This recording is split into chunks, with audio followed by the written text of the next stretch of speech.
Pangatlong tape na natin, no? Sa pag-aaral natin ito.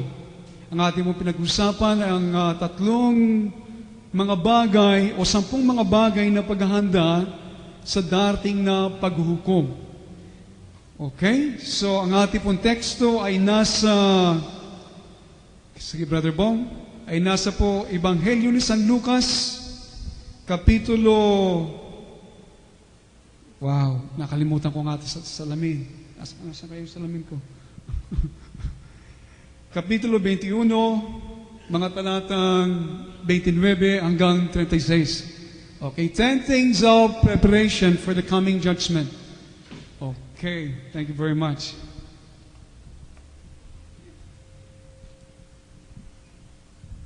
Buksan po natin ating mga Bible dyan.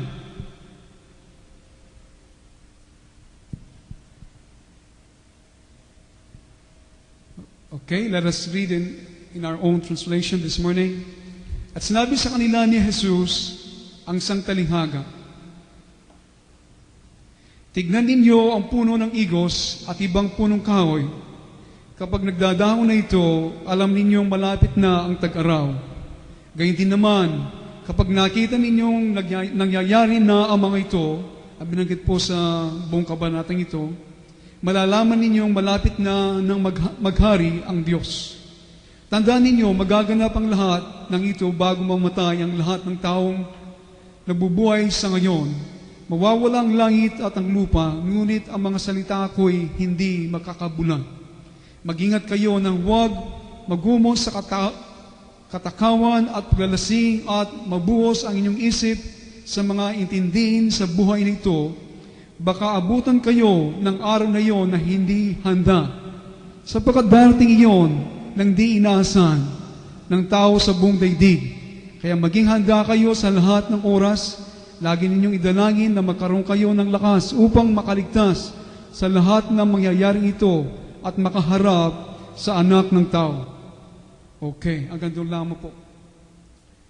So, ako po ay nais magbigay ng konting review sa ating pong pinag-aralan sa nakaraan ng mga linggo.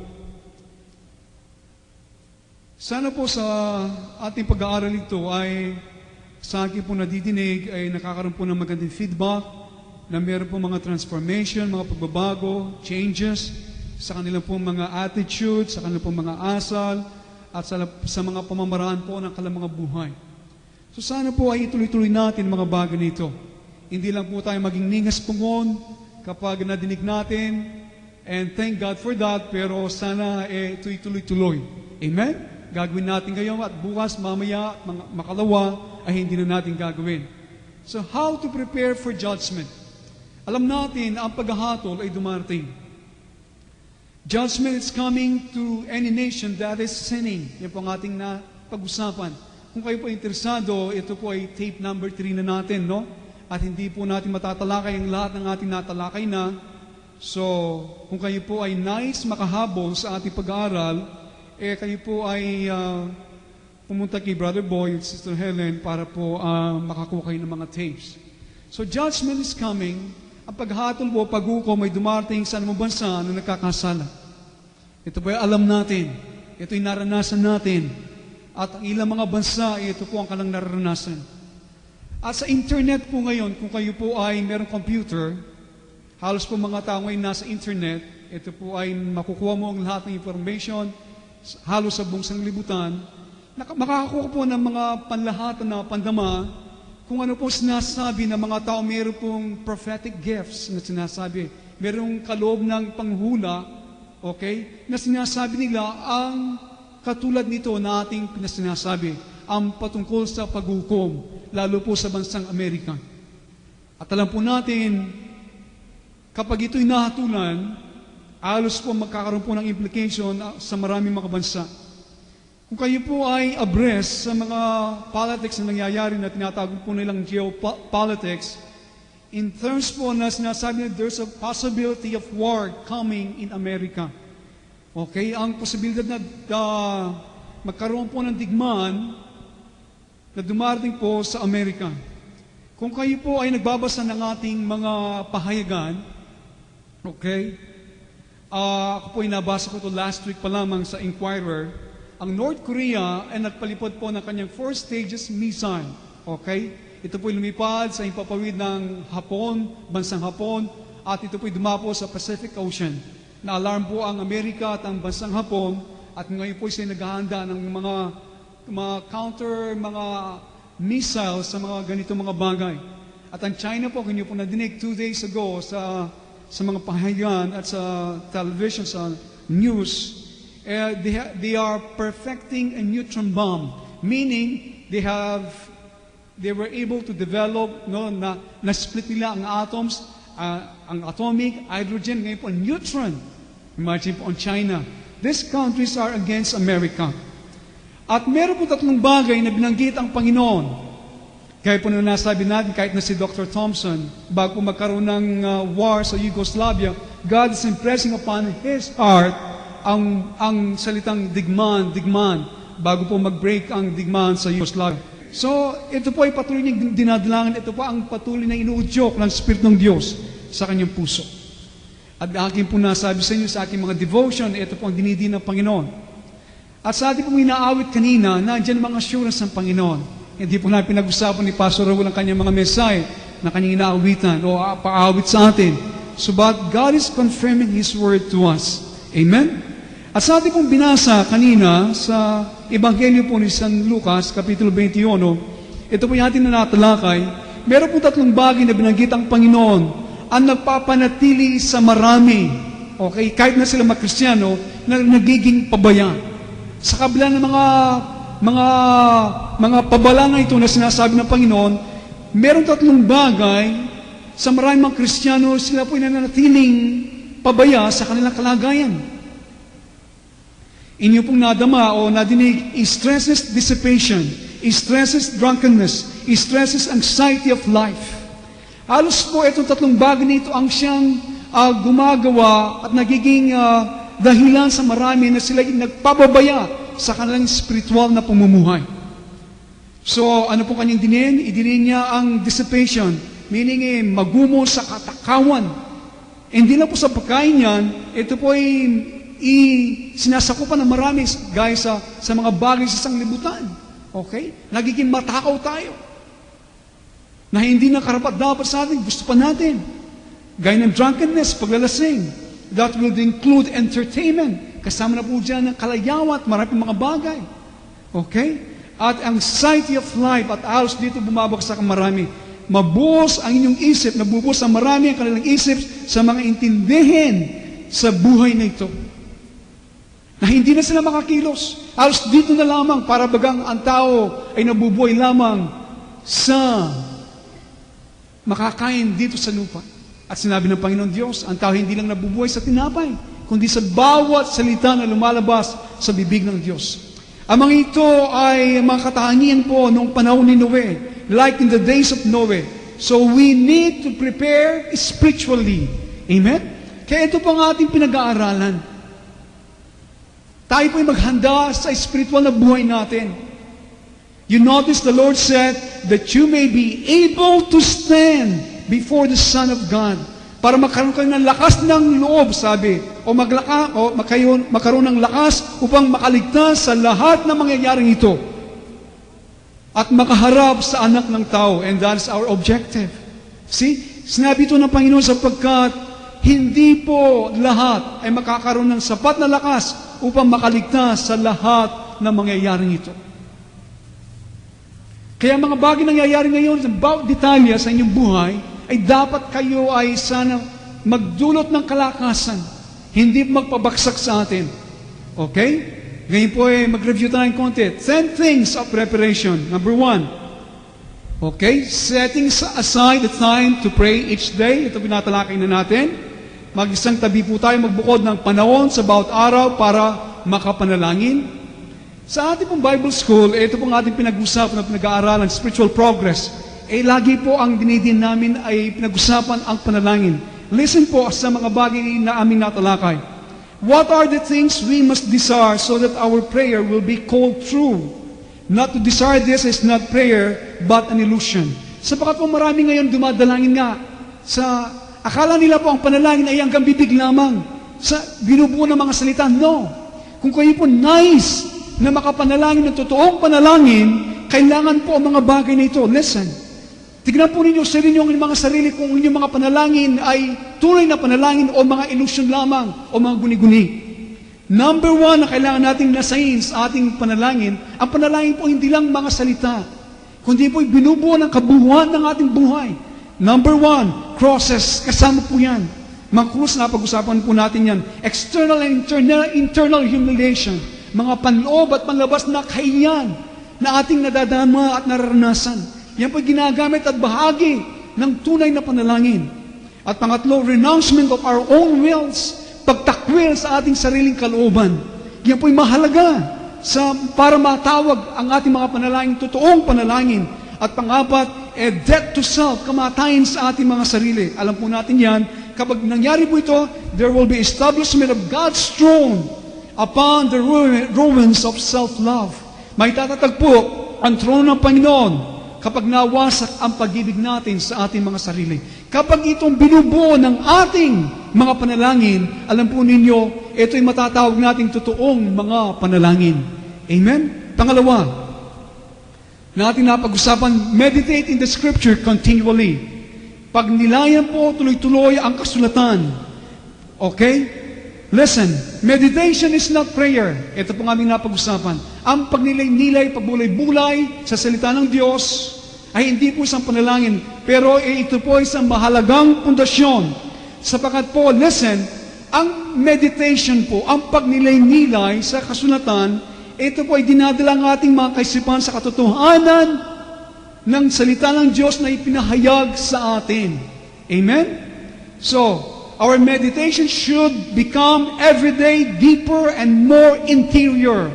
Ito po dapat nangyayari. Ang ating pong pagnilay-nilay sa kasulatan, hindi lang nabasa mo ngayon para hindi ka na ma-convict kapag ako'y nangangaral. No! Dapat ang iyong pagnilay-nilay sa kasulatan ay dapat po araw-araw yung naging lumalalim po yan, lumalalim. At nagiging more interior. Na nakikita mo ang Diyos ay sa kalooban mo. I say deeper po in meaning, because of frequent and humble meditation upon God's truth, we penetrate farther and farther in search of new treasures. Ganyan po ang meditation natin. Kapag po lagi tayong binabasa, pinagbulay-bulay natin kanyang salita at katotohanan, ito po'y tumatagos, lumalalim na lumalalim, hanggang mahanap tayo ng bagong kayamanan. This is our treasures, the Word of God revealed. Amen? Ang kayamanan ng Diyos na ipinapayag sa ating mga katotohanan. So the most natural mode, by possible bibilisin ko, no, para maging mabunga ang inyong meditation, para hindi kayo nagsasawa sa pagbabasa ng inyong Bible, kailangan po, first is to take a book. Okay? Kumuha kayo ng aklat sa Bible. Lalo yung mga practical na mga bagay, no? O part ng isang book. Pagkatapos po, basahin yung tuloy-tuloy yan. Hanggang binabasa niyo po ang isang chapter, paulit-ulit, dahan-dahan, huwag po mabilis. Okay? Yan po ang gawin ninyo. Kapag hanggang nagmi-minister po sa inyo, nangungusap, kumakain, nakakaroon kayo ng nourishment, lumalakas kayo sa salitang ito, huwag niyo pong bitawan kahit paulit-ulit kayo.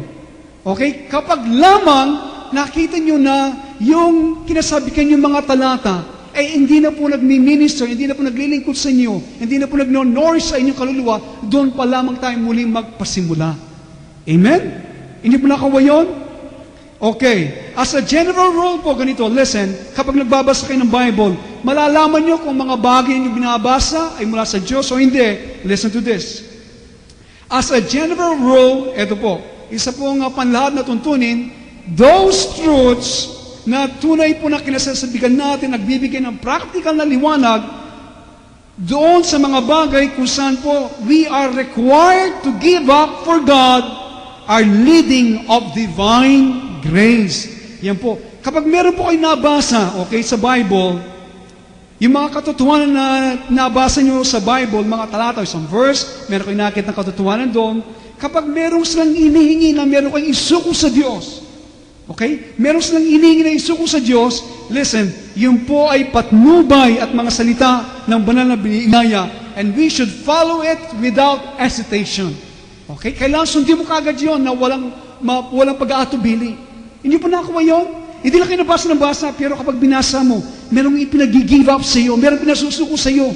tandaan ninyo, yun ay ang Diyos. Yun ang Diyos ng umusa. Makatotohanan, huwag kayong magatubili na huwag sundin kagad, sundin nyo kagad. Amen? Nandiyan po kayo. Kaya sinasabi po ng Bible sa John 3:8, umihip ang hangin kung saan niya nais o ibig. Ganon din po ang Espiritu ng Diyos, hindi ba? At kung saan naroroon ang Espiritu ng Panginoon, doon ay may kalayan. Okay, number 3, na ating napag-usapan, place everything on the altar of God. Okay?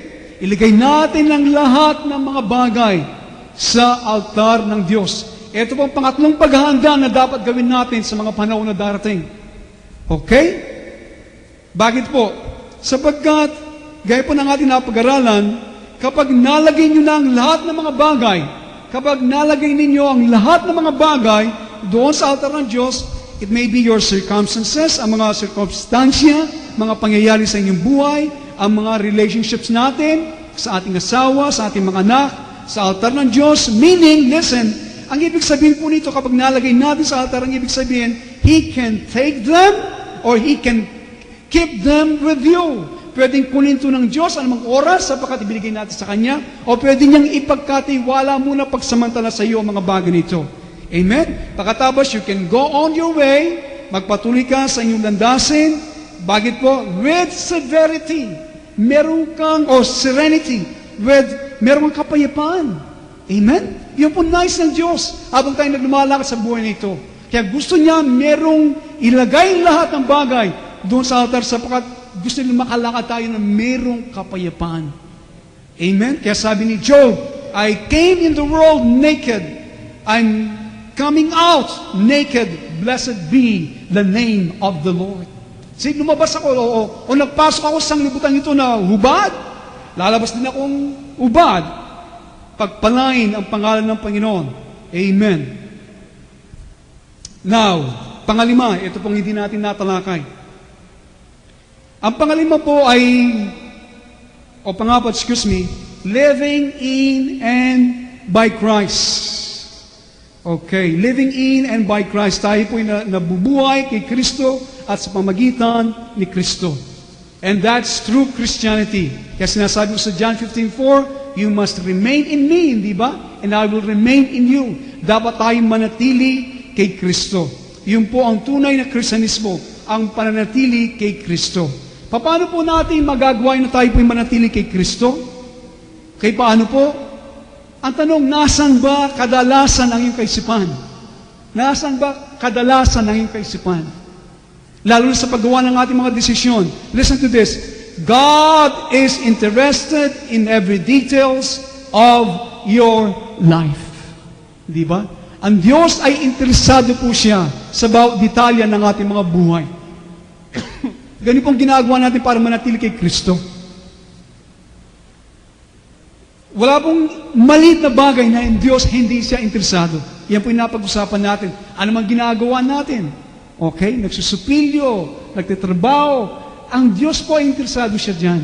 Ilagak natin, ipagkatiwala natin lahat ng ito. Pangalima, okay? Put on the full armor of God. Ephesians 6:11. Ngayon po, buksan natin ang ating mga Bible. Isuot ninyo ang baluting kaloob ng Diyos. Okay? Buksan po natin ang ating mga Bible dyan, kaagad.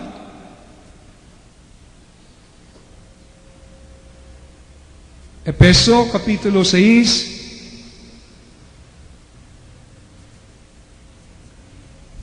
Isuot ninyo ang baluting kaloob ng Diyos upang mapaglabanan ninyo ang mga lalang ng dyablo. Okay? So dito po, ito ang pangalimang paghahanda na dapat natin gawin. Isuot. Kaya dito po inyo makikita, listen, na ang dyablo po ay hindi po siya nakikipaglaban na harapan sa atin. Andiyan ba kayo? Kundi, tingnan nyo, siya po isuotin nyo ang buong balutin ng Diyos so that you can stand against the devil's scheme. Para mapaglabanan nyo ang kanyang panlilinglang ng dyablo. Ganito po siya nakikipaggawi. Sa pamagitan po ng panlilinglang. Schemes and deceit. Scheming. Okay? And now, alam po natin, ang mga binasa natin, Okay? Sa Ephesians 6:10, buksan po natin ating mga Bible dyan. Higit ang bigkis ng katotohanan, itakip sa dibdib ang baluti ng pagkamatuwid, kalasag na pananalig kay Kristo, so on and so forth. Pero the Bible says, ano po sinasabi? Isuot ninyo.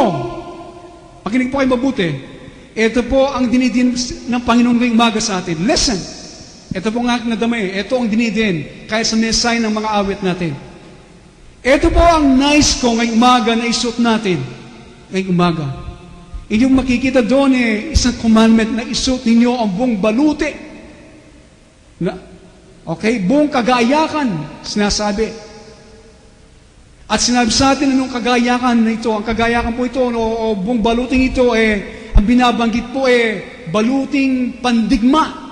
Gaya po ng isang kawal Romano, Roman soldier. Okay? Meron po siyang helmet, meron po siyang sinturon, meron po siyang panakip sa kanyang dibdib, a breastplate, meron po siyang kalasag, at meron po siyang sapatos, at meron po siyang espada. Okay. Ang aking pakiusap sa lahat ng deacons, sa lahat ng pastor, sa lahat na nandito, isuot ang buong baluti ng Diyos na ito. Amen? Ngayon, naunawaan ba natin anong ibig sabihin nito? Anong ibig sabihin ng mga baluting ito sa ating mga buhay? Kaya, ang aking po sana dalangin ngayong umaga maging maliwanag sa atin ang bawat isa. Una, sinabi, yung pong, what do you call this? Ito pong kulang na supply ngayon sa atin. Ang sinturon ng katotohanan. Truth. Di ba? Sinturon ng katotohanan. Ibigkis ninyo, i-buckle up natin ang sinturon ng katotohanan. Yan po ang kulang ngayon sa iglesia. Yan po ang kulang ngayon sa pangangaral sa maraming pulpito. Sapagkat ang maaral sa pangangaral ngayon ay tradisyon. Hindi ba? Wala sa Biblia. Kaya meron pong kulang na supply ngayon ang katotohanan. Kaya kayo po'y mapalad na ngayon ipinasusot ng Diyos ang katotohanan sa atin. Okay? Gawin natin sinturon. Pagkatapos po a breastplate. Itakip natin ang sa ating dibdib, ang baluti ng katuwiran. Kaya mga kaibigan, if you're not living righteously, kung hindi ka namumuhay na matuwid sa harapan ng Diyos, tayong kayo nakakalam, hindi ko pa alam ang inyong buhay Napakadali, you are vulnerable. Okay? Madali kang masugatan at matatablan sa iyong puso at masugatan ng ating kaaway. Kaya dito sa puso, katuwiran dapat See?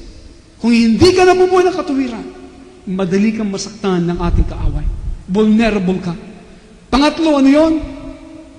Ay sinabi, yung breastplate, pakatapos, sinturon, pakatapos, panyapak. Ano po yung panyapak na yun? Mag-isuot ninyo, maging handa kayo sa panyapak. Okay, na magpahayag ng mabuting balita or the gospel of peace. See, our gospel is a gospel of peace. Okay? Ang ating ebanghelyo po na pinapangaral, ebanghelyo ng kapayapaan. Kailangan po yan dapat maging handa tayo, isuot natin palagi. Nandiyan po kayo. Hindi po ebanghelyo ng kasaganan, yung prosperity gospel na pinapangaral ngayon sa television para makakuha ng maraming tao. Hindi ba? Prosperity, ngayon prosperity gospel. Ebanghelyo ng prosperidad. Okay? Lagi gusto ang ilig at gusto ng laman. But we know our God is a balanced God. Alam niya kung saan niya kailan ipadadala ang ulan at kailan ipadadala ang init ng araw ng kapighatian. He knows what He is doing. Amalga, we are always with God and abiding in God. Amen? Kaya kailangan maging handa po tayo. Kung tayo po ipinapangaral natin, our gospel is a gospel of peace, alam po ninyo, anuman ang dumating, maging kasalatan o maging kasaganan, ang ebanghelyo natin ay ebanghelyo ng kapayapaan. Amen? Yan po ang ating ebanghelyo. Yan po ang ating ebanghelyo, ebanghelyo ng kapayapaan. At kung kayo nakikita, puro mga tarantata mo, itabang ng gawang tamo, sino maniniwala sa atin? See? We don't have that gospel of peace. Who will believe us? Ngayon nadinig kay Sir Cree na halos po tumatawag siya sa Chicago. City of Chicago, meron na seminar ngayon sa Y2K. Naghahanda na. At sabi ni Pastor Mar sa internet, sinasabi ng mga airlines na hindi lilipad sa panahon ng Y2K. And there are many airlines na sinabi hindi sila pwedeng lumipad. See? Maraming mga tao ngayon takot. Ang naghahari at mapasok ng puso.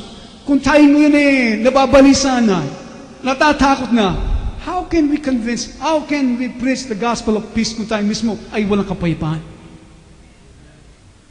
Ano pa ang sinabi? Gospel of peace at ano pa?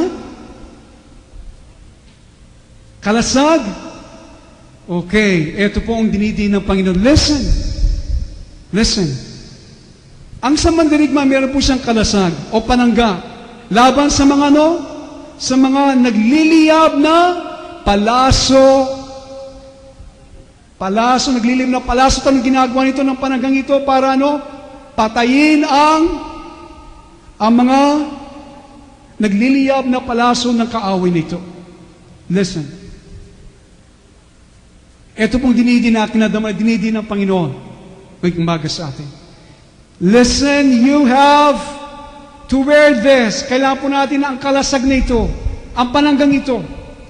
A Roman soldier po, listen, ito po ang context ito. Kapag hindi mo sinabi, para mapatay ang nagliliyab na palaso o yung sampana. Ang pana po kasi ng mga Roman soldiers, sa dulo po nito ay meron siyang nilalagay na sa material para ito po ay nagliliyab. Kung niyo po yung nakapanood na kayo ng mga Western movies, di ba? Sa mga wagon, gaya ng mga engines or soldiers, sa Roman soldiers po meron sa pinapana sa mga wagon, yung pwede masunog, di ba? Ganun po. Ganito rin po ang ating kaaway kanyang pana, sa dulo nito, kahit na matalim, at ito po yung nagliliyab. Kaya, ang kailangan pananggan natin, manatili po kayong sumasampalataya na nananalig sa Diyos. Ang mga tao dito sa lupa, maging Kristiyano o hindi, listen, sinasabi ng Bible, offenses will come. Ang pagsalansan po, kaya tayo ma-offende, darating po yan. Yan po sinabi ng Bible. Pero, listen, kapag inayaan ninyo ang nagliliyab na palasong yan, o kaupanang yan, na tumagos sa inyong mga puso, ang mangyayari po magliliyab din ang inyong personalidad. Magliliyab Kaya mangyayari, you become spiteful. Magagalitin ka. You will, magiganti ka. Okay? At minsan po, pagiganti salita lamang, tingin lamang, sa ugali mo. Hindi ba? Nagbibigay ng cold shoulders. Hindi po asal Kristiyano yun Hindi mo pinapansin kapatid mo, yun maraming mga bagay See? Tumatagos yung nagliliyab na pana o palaso ng ating kaaway. Agad sirain, mabulok ang ating mga puso. Kaya mga kaibigan, kaya sinasabi po ng Bible, ang kalasag. So paano po ginagayap ng kalasag na yan kapag nangliliyab ng mga palaso? So sinasabi po ng Bible, no weapon that is formed against you shall prosper. I will bring forth your righteousness as the light. Yan po ang ating panangga, ang salita ng Diyos na ilagay natin pananampalataya natin sa Diyos. Ang pananalig, ang ating kalasag, panangga. Kapag yan po sinasabi, ang tao po, tandaan ninyo, dito sa lupa, marami mga tao gagawa ng mga paraan para saktan tayo. Kasama po yan, okay? Huwag na po kayo magtanong. They will do evil things to us. Marami silang gagawin sa atin. They will malign us, make a scandal out of us. Pero nandiyan ang kalasag ng Panginoon. Sinasabi, no weapon that is formed against me shall prosper. Walang almas na laban sa akin magtatagumpay. Sabi ng Panginoon, I will bring forth your righteousness as the light. Palalabasin ko ang iyong katuwiran gaya ng liwanag. See, kapag yan ginanya mo, ang paraso po magbabalik. Hindi magpapasok sa kaloob-looban mo. Amen? Yan po dinidiin, kaya sabi, I thank God for that song. He's the glory and, the glory and the lifter of our head is the shield, hindi ba? Our shield. The Lord is our shield also. So, sinagayam daw, ang panangga. Nandiyan ba kayo? Put your faith in God. Kapag nagpasok po yan, huwag niyong atakin. Kapag nagliliyab, huwag niyong atakin. Baka nasusunog na po yan eh. Hayanin niyo. Put your faith in God. Magtiwala kayo sa Diyos. Siya po mag-aalis dyan. Amen? Hallelujah. Palakpakan po natin, Panginoon. Hallelujah. Thank you, Jesus. Jesus God. Yan pong suot natin. Okay? Hindi sinabi pag nag-amoy kay Kristo, nandyan na. No! Isuot po ninyo. Isuot po ninyo. Yan po ang utos sa atin. Pagkatapos po ang helmet ng kaligtasan, meaning po assurance were without condemnation. Okay, meron pong helmet yan. Alam po natin helmet, di ba? Yung pinakasombrero. Yan po nagsasabi, meron po tayong katiyakan na tayo po wala na sa kahatulan ng Diyos dahil kay Kristo. At pagkatapos meron po siyang espada, hindi ba? Ano pang espada o tabak ng Espiritu? Okay, that is the Word of God. Ang Word of God po, okay, ang Word of God ang ginamit ni Kristo laban sa diablo nung po siya ay nasa Mount of Temptation. It is written, it is written. So, listen, this is not our sword, okay? Hindi po sa ating espadang ito. Ito po ang tabak ng Espiritu. At gagamitin niya ang tabak ito. Subalit, you have to know the Word of God. Kailangan malaman, okay? Ang salita ng Diyos, kung hindi mo po kilala at naalam ng salita ng Diyos, wala magagamit ang Espiritu ng Diyos sa inyo. See? Kulang ang baluti mo, ang buong baluti ng Diyos. See? Kaya ito po ang dahilan kaya tayo po nag-aaral ng salita ng Panginoon. He uses the Word, the Spirit does. Yun po'y mahalaga sa mga panahon na darating. Amen? Now, number 6. Learning to live in the heavenlies. Okay? Ito po ang panganim na paghanda. Matutong mamuhay doon sa kalangitan. Ano po kayang verse? Yun na pala nakalagay na. Okay. Colossians chapter 3, verse 1. Now let's read it. Colossians chapter 3, verse 1. Since then you have been raised with Christ, set your hearts on things above, where Christ is seated at the right hand of God. Kung kayo nga'y muling binuhay kalakip ni Kristo, sino pong mga tao nandito na muling binuhay kalakip ni Kristo? Kayo ba'y binuhay na muli ni Kristo? Okay, now, kaya ito po ang utos, hanapin ninyo ang mga bagay na nasa itaas, na kinaroroonan ni Kristo na nakaupo sa kanan ng Diyos. Kung kayo'y muling binuhay ni Kristo, kalagin ni Kristo, ang utos sa atin ay ano? Hanapin ninyo ang mga bagay na nga sa itaas. Kaya ang dapat ano po? Matuto tayong mamuhay doon sa kalangitan kung nasaan si Kristo. Amen? Amen. Napakarami pong mga bagay sa sanglibutan ito. Marami pong mga sinatawag nila mga stimulant, marami mga bagay, mga stimuli na sa ating kapaligiran na kumukuha halos ng ating mga panahon. Okay? At ginagawa tayong okupado sa mga bagay sa sanglibutan. So kakailanganin po ang buong kusa, lakas loob, no? Na manalangin, basahin ng Biblia, manatili kay Kristo, so on. And to spend some time during the day with our minds on where we are in the heavenly with Jesus Christ. Ito po kailangan din. Kailangan din po na gugulin natin minsan sa isang araw po ang ating kaisipan doon sa itaas kung saan si Hesus Kristo. Kaya tinanong ko kanina, paano ba kadalas, nasan ba kadalas ang ating makaisipan? Kaya dito po umutos sa atin at paghahanda ay kailangan po magkaroon tayo ng panahon sa isang araw, okay, na ang ating kaisipan ay nandoon sa itaas kung saan si Kristo. Alam po niyo, nakakadagdag to sa kasiyahan po sa panalangin. Ang nais ko po ngayon sa inyo, ay matuto kayo manalangin na mayroong kasiyahan. Hindi po yung panalangin kapag binanggit ng panalangin, kasi yan ay maatras na eh. Sapagkat para sa kanila, yan ang mabigat. Walang panahon. Okay? Napag-usapan na natin yan. Pero makakadagdag po sa kasiyahan ng ating panalangin, kung minsan ay magkaroon tayo ng window shopping sa ating panalangin, meaning po ganito. Wala pong mali dito na kayo'y lumuhod sa harapan ng Panginoon at sabihin mo sa Panginoon, sino ang gusto mong makita kapag ikaw ay namatay? Itabay mo mas na sa iyong kaisipan na, Panginoon, kapag ako ay namatay, gusto ko po na ikaw ang sumalubong sa akin, o anghel, di ba? Ano pong ginagawa natin noon? Ba, itinutuon natin ang ating kaisipan kung nasaan si Kristo? Nandiyan ba kayo? O kaya, alam po niyo, ito po'y practical. Sapagkat, nandoon po, kinukuha natin ang ating kaisipan kung nasaan po ang ating buhay. Saan ba yung buhay? Nasaan ba ang ating buhay? Nandoon po sa taas, hindi ba? Nandoon ang ating buhay na kay Kristo. Tayo kay Kristo, okay? At nasa Diyos.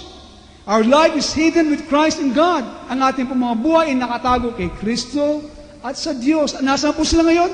Nasa kalangitan. Kung nandoon ang iyong buhay, dapat nandoon madalas ang inyong kaisipan. Kung wala doon ang inyong buhay, wala doon ang inyong kaisipan. Yan po Hindi ba? Kung madalas ang inyong kaisipan ay nandoon, sapagat ang inyong buhay, ang inyong kayamanan ay nandoon sa kalangitan, madalas nandoon ang inyong kaisipan. Amen? Okay. Kaya alam po ninyo na hindi tayo masasakatan kung gagawin po natin ito, hindi ba? Magkaroon ng window shopping kapag tayo po nanalangin. Sabi natin sa Panginoon, ano ba ang pandama kapag ikaw ay nandoon na sa kalangitan? Siguro tanong natin sa Panginoon, Panginoon, ano bang nadadama ng mga tao kapag sila nandoon na sa iyong presensya? Lord, I want to enter into your palace. Kabi nanalangin na ganoon? There's a palace, hindi ba? There's a king, so there's a palace. Meron pong palasyo. Panginoon, ano po ang itsura ng palasyo? Okay? Paano ba makapasok dito? Paano ba makapasok sa iyong palasyo? Okay? Ito po yung tanong natin sa Panginoon. Ang ginagawa po natin, nagiging heavenly minded tayo. Ito po sinasabi na dati. Okay? Nagiging makalangit ang inyong kaisipan. Be no earthly good, yan naman po sinasabi. So, if you're heavenly minded, you're not afraid of dying. Di ba? Kami natatakot mamatay kapag heavenly minded ka. Kapag ang kaisipan mo ay makalangit. Lagi ay makalangit ang iyong mga kaisipan. Ikaw ba'y matatakot na mamatay? At ipagkatiwala ang ating mga mahal sa buhay sa Panginoon na alam mo kapag sila kanilang kinuha niya, sila po'y dadalhin sa isang mas magandang lugar kaysa ating kalagayan. Nandiyan po kayo? Okay, number 7. 1 John 1:8 or 1:9. If we confess our sins, He is faithful and just to will forgive us our sins and purify us from all unrighteousness. Ito po'y kailangan na paghahanda sa mga darating na panahon at kailangan gawin na ang mga bagay nito. Kung ating ikukumpisal ang ating mga kasalanan,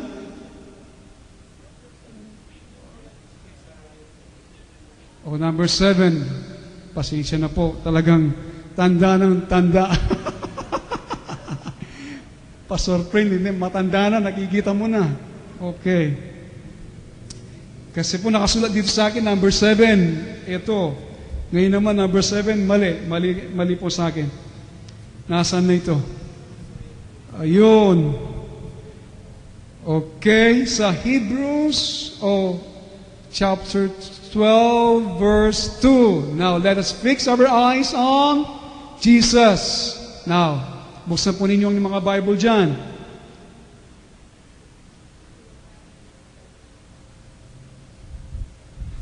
Sister Helen, may kakabaliktad lata. Hebrews chapter 12, verse 2. Ituon natin ang ating paningin kay Jesus, na siyang pinagmulan ng ating pananampalataya, siya ring nagpapasakdal nito. Let us fix our eyes on Jesus. Why? Because the author and the perfecter of our faith. Okay, yan po'y mahalaga sa mga dating na mga panahon sapagkat ito'y malaking paghahanda na dating ginagawa. Hindi ba ninyo naisip si Pedro sa pagkakataong ito na looking unto Jesus? Itoon ang ating mga mata, ang ating paningin kay Jesus. Ano ba nangyari kay Pedro? Nung siya'y tinawag ng Panginoon na lumakad sa ibabaw ng tubig, ano ba nangyari sa kanya? Hindi ba naisip natin, ito po isang malaking patutuan, di ba? Si Pedro lumalakad sa ibabaw ng tubig. Ngayon ano po nangyari sa kanya? Nung siya lumalakad sa tubig, ano bang kanya ginawa? He looks at the wave, hindi ba? Kesa nakatuon lamang ang kanyang paningin kay Jesus na tumawag sa kanya, lumakad sa ibabaw ng tubig, nung siya lumalakad na sa ibabaw ng tubig, ano pong kanya ginawa? Tinignan ang mga alon. He looked at the waves. Sabi ito, patas ng patas, no? So, alam na po na natin nangyari. Siya po'y lumubog na dahan-dahan. So, ang tanong po, bakit hindi niya pinanatili ang kanyang mga mata kay Jesus? So, ito po nga nangyayari ngayon Many are bowed down today. Marami po nakayuko sa kasalukuyan. So ang aking po sanang bilin, get your eyes off the waves, look at Jesus. Okay? Look at Jesus. Alasin po niyo mga mata sa mga alon, kundi tignan niyo po at pagmasdan si Jesus lamang. Alam po ninyo, minsan lagi natin nadidinig ito at lagi ko sinasabi, don't look on the instrument God is using. Lagi ko sinasabi. At napakahirap para sa atin minsan na matutunan ang leksyon nito. Kaya huwag po ninyong tignan ang mga politician, huwag ninyong tignan ang inyong mga pastor, okay? Huwag ninyong tignan ang kapitbahay ninyo, huwag ninyong tignan ang mga kapwa ninyo. Look at Jesus! Amen? Look at Jesus! Pagkatapos so, makakalampas ka sa mga araw na dumating na mabuti. Amen? Amen? Look at Jesus! Sabihin niyo po sa tabi niyo, tignan natin si Jesus. Sabihin po ninyo, gusto kong makita. Sabihin mo sa kasawa mo, kapatid mo, kasama mo sa Look at Jesus. Yan ba'y tumimo na sa inyong puso? Minsan pa, tumayo po tayong lahat. Tayo. Pagkatapos, kausapin niyo 3 katao na hindi niyo kausap. Sabihin niyo, tumingin kayo kay Jesus. Sige po, tumingin kayo kay Jesus. Yakapin ninyo ang asawa ninyo, baka magdamag, hindi kayo natulog. Ang kapatid ninyo, kapitbahay ninyo.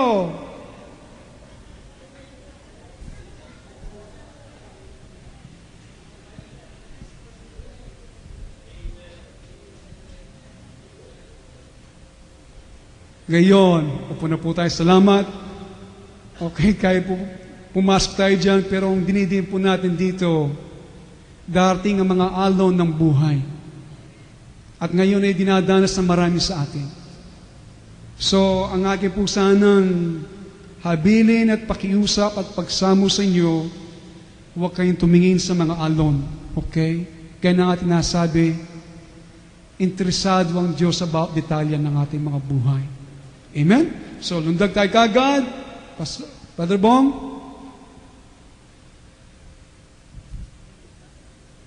Learn? Yan ba ang number 8 talaga? Okay. Number 8, 1 John 1:8 ba? So, ikukupisal natin ang ating makasalanan, siya tapat at banal, o matuwid na tayo patatawarin sa lahat ng ating mga kasalanan, na sa lahat ng ating mga kalikuhan. Okay, yan po yung mahalaga sa mga darating na panahon. At ngayon po dapat nangyayari na ngayon sa ating mga buhay. Kailangan po kaagad natin gawin to. Huwag na po tayong maghintay na makarating muna sa church. Okay? Huwag na tayong muna maghintay makarating sa church. Ito'y kaagad natin gawin. Sa oras, ang Diyos po ay meron siyang dinala sa ating atensyon na mga bagay na ating nagawa, mga bagay na ating nasabi na mali, kaagad sabihin mo sa Panginoon, Lord, I am sorry. Para huwag po tayong lumakad sa ilalim ng kahatulan ng Panginoon. Sabat marami, they are walking around in condemnation. Maraming lumalakad kaya hindi po sila makaangat, hindi makataas ang kanilang kamay because they are under condemnation. They know that. Alam po nila yon. Kaya nais ang Panginoon, kaagad, instantly, okay? We have to confess our sins. Sabihin natin sa Panginoon, kung nadama natin yon, Lord, give me a place, no? And say to God, give me a place, I want to confess this, Lord. I want to get it out of my system. Lord, gusto kong makalisto sa aking sistema para ako yung patawarin at linisin sa lahat ng aking kalikuan. Ganito natin pong pinaikli ang ating pananagutan sa harapan po ng Diyos. So when trouble comes, kapag po dumating ang kaguluhan, hindi mo na po sasabihin, kasi po maraming ganito punta muna ako sa church, at doon ko kukumpisa ang aking mga kasalanan. Hindi ako handa. Alam po niyo, baka mangyari sa atin, baka wala tayong tsansa.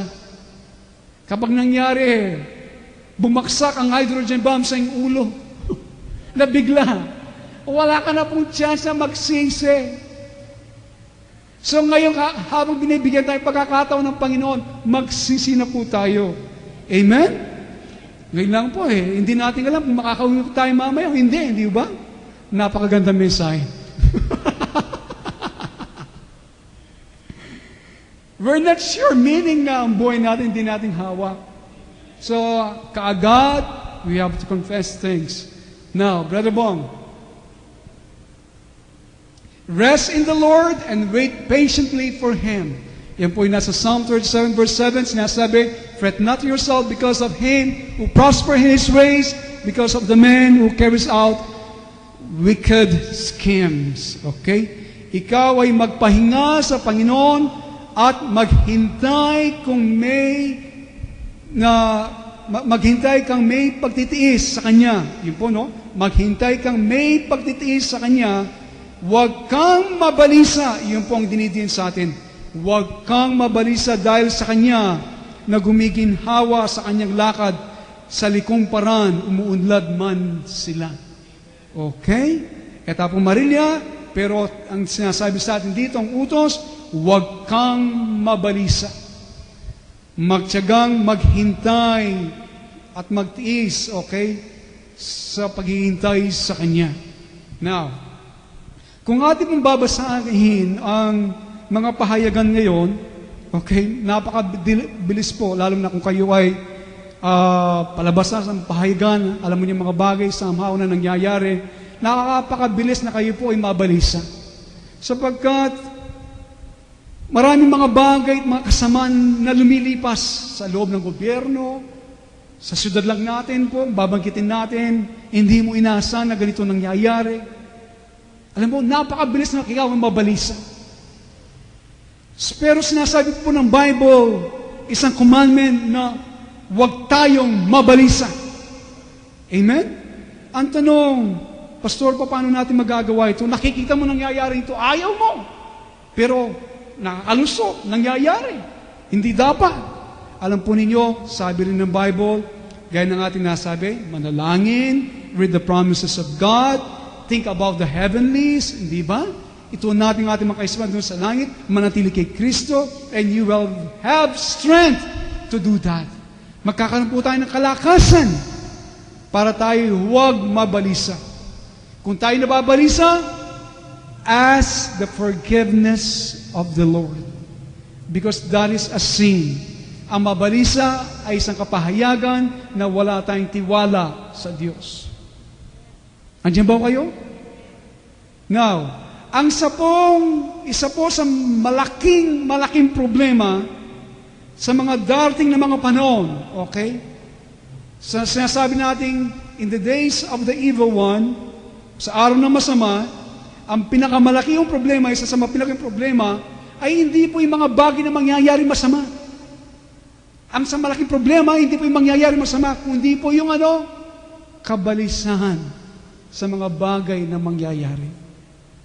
Yun po malaking problema ng marami. Kaya maraming ahatakin sapagkat nababalisa na sila. Hindi pa yun, no? Hindi pa wala pa tayo, no? Pero ngayon pa lamang nababalisa na. Okay? Gaya po nangyayari, gaya na nasabi, ang kasamaan, ang self-seeking ng ating mga leaders. Okay? At marami pa. Everything is wrong. Pero listen, sa lahat po na nangyayari sa ating gobyerno ngayon, listen, it's of the Lord. Okay? What's going on is of the Lord. Lahat po nangyayari ngayon is of the Lord. Mula sa Panginoon. Ang kamay niya ay nasa bansang ito. Okay? Ang bansa natin ay mayroong mga malakas na pamumuno. Okay? Pero alam po natin ang mga bagay sa likuran ng lahat ng ito. Pero listen, when the judgment are in the land, that the people learn righteousness. Kapag ang kaatulan ng Diyos ay nasa isang bansa o lupain, ang mga tao at bayan na ito ay matututong anong ibig sabihin ng katuwiran. Nandiyan ba kayo? How many want righteousness in this country? I want it. But it might mean war. Okay? Baka digmaan o anumang pahintulot ng Panginoon. Kaya do not fret. I say this sincerely as a prayer. Andiyan ba kayo? Okay. Tayo po ay tapos na. Yan po number 10 yan po ang ating tatalakayin. God willing po, next Sunday, ang buong service, yan po ang hinihingi ng Panginoon sa atin. So review po natin, Brother Bong, from the beginning. Okay, ito po ang mga paghahanda na dapat natin gawin sa dating na paghukom. Setting aside the time to pray each day. Meditate in the Scripture continually. Place everything on the altar of God.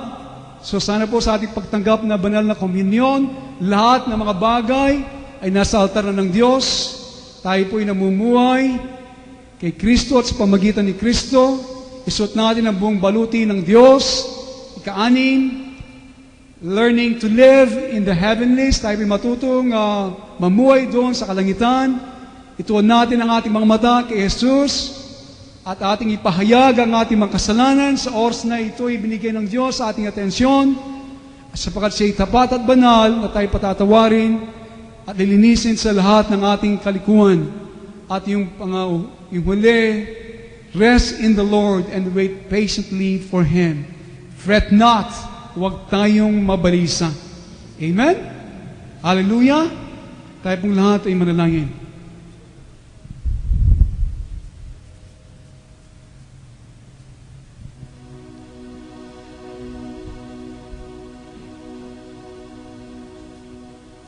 Hallelujah.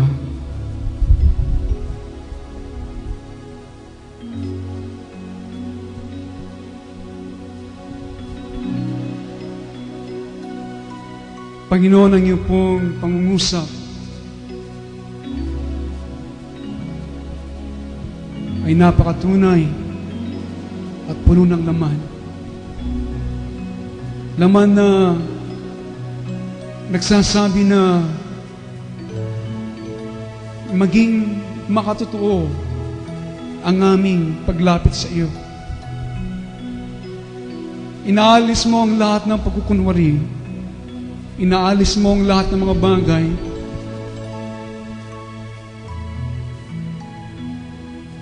upang kami, Panginoon,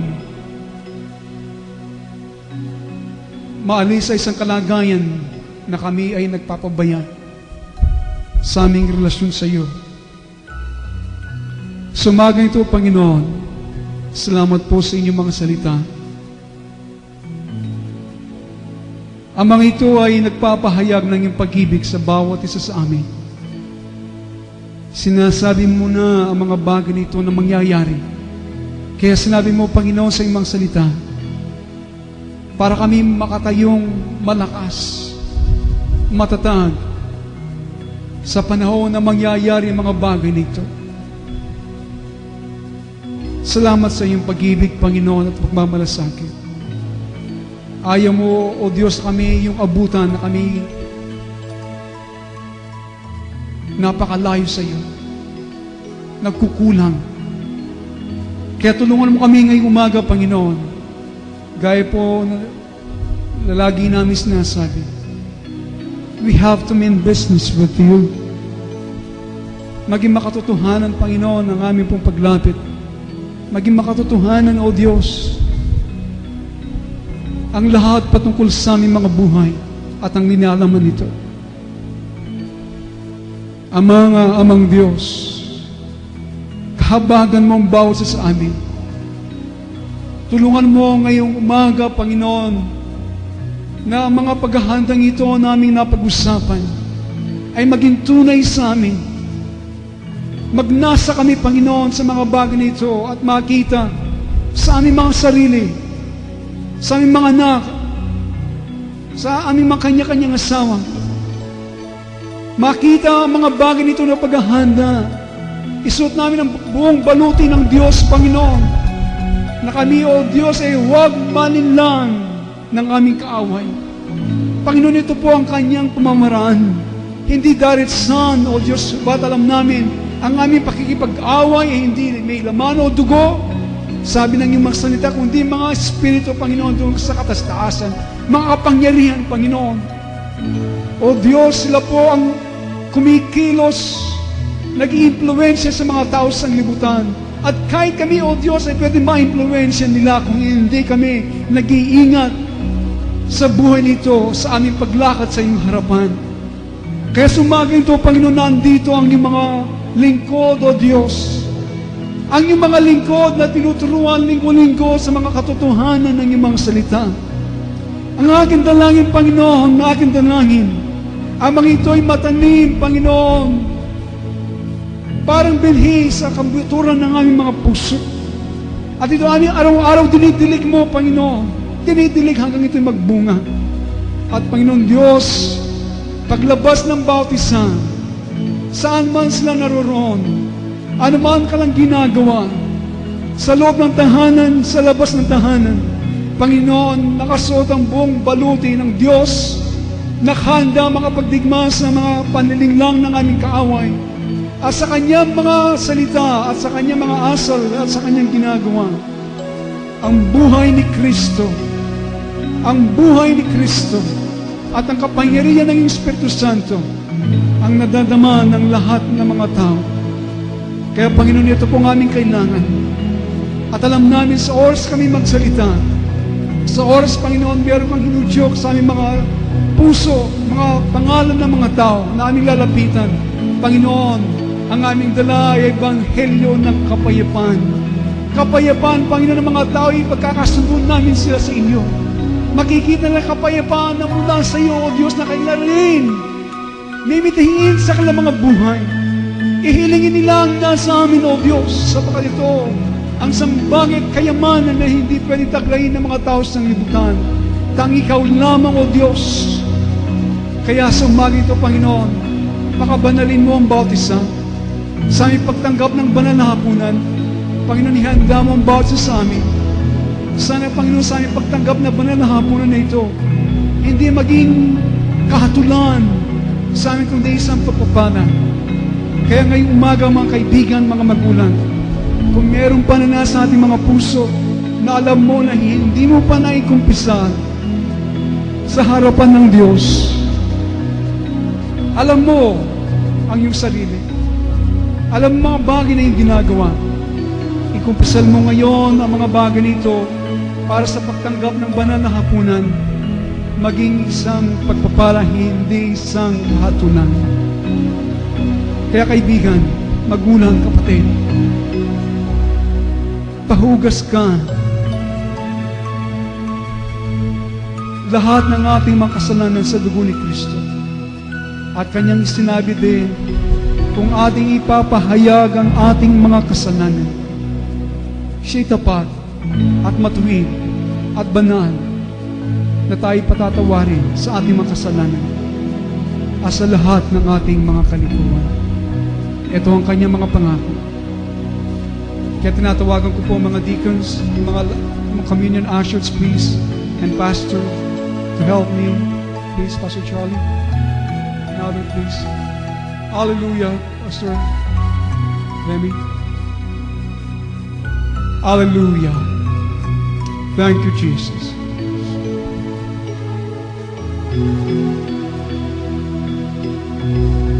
Thank you, God.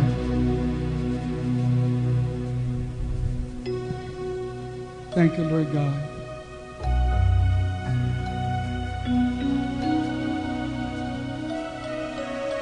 Sa oras na ito, O Diyos, sa pangalan ni Kristo, Ikaw ay nasa aming kalagitnaan. Anong laking pagpapala, anong laking oportunidad at pribilehiyo para sa aming lahat. Kami nayari sa putik lamang at alikabok, nakatayo sa isang banal na Diyos. Subalit iyong inutos na sa tuwing kami magkatipon, ipapahayag namin, Panginoon, mga bagay nito. Noong gabing yun, bago kay pagkanulog, biniyak mo ang tinapay na pinahayag mo na ito yung katawan na masusugatan para sa aming lahat. Panginoon, lubos nawa naming maunawan ang sinisimbolo ng iyong tinapay, ng iyong katawan na nasugatan para sa amin.